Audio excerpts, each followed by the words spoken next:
I found out about the wedding through a cousin's Instagram story. A glittering hall, my brother's smile, my mother's hand on his shoulder. No one had called me, no message, no invitation. When I asked my mother about it, she said it so casually it almost sounded like mercy. "Sorry, dear, this event is only for the closest people." Closest people? Her words cut sharper than anything I'd heard in years. I didn't argue. I didn't ask why. I simply booked a ticket. Somewhere quiet, far away from their celebration. I told myself it was a trip, a small escape. But deep down, it was my withdrawal. From them. Backstory. You'd think a brother's bond is unbreakable. You grow up fighting over toys, laughing over dinner, covering for each other when things go wrong. I did all that. I helped him through school, lent him money when he wanted to start a business, covered his first failed investment. He was reckless, but he was my brother. I didn't judge him for it. But things shifted after father died. The inheritance was split unevenly. My brother got the larger share because he had a family to start, my mother said.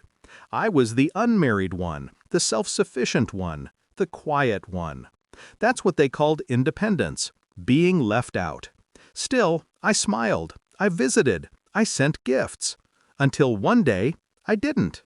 Discovery of betrayal. A month before the wedding, I overheard my mother on the phone with my aunt.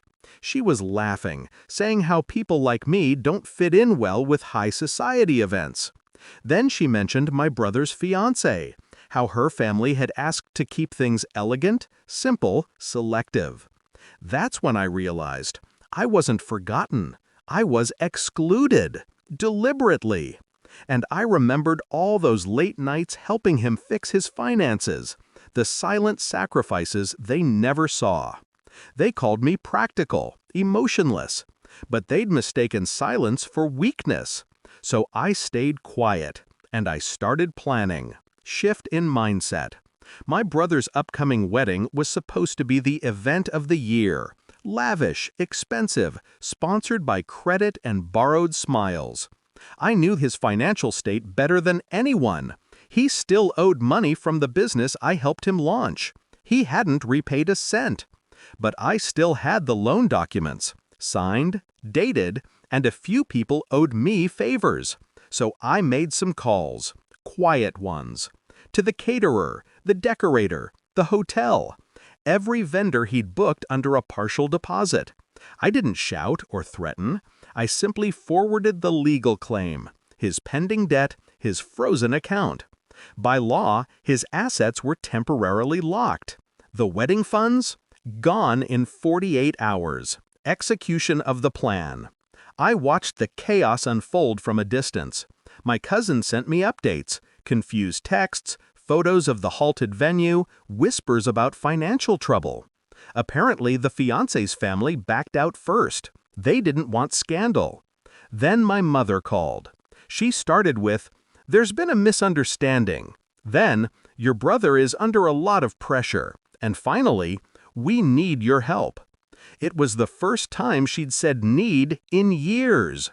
I listened, silent, let her talk. When she finally asked me to transfer money to help clear the debt, I said, calmly, "Sorry, dear, this kind of help is only for the closest people." There was silence on the other end. A long, heavy silence. Climax.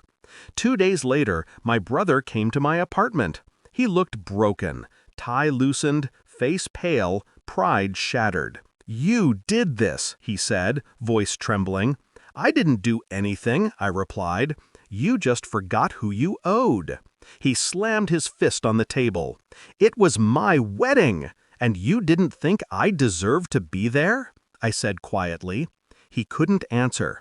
He just stared at me, like he was seeing me for the first time. All those years, I'd been the background character in their story, the one they assumed would always forgive, always show up. But they mistook my silence for submission. Now, they were finally listening. Resolution. The wedding never happened. The fiancé's family withdrew. My mother stopped calling for a while.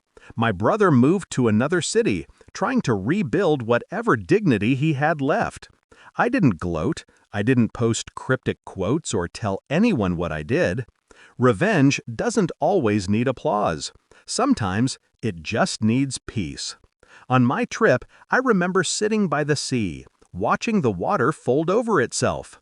The world was quiet, honest, and for the first time, I didn't feel invisible.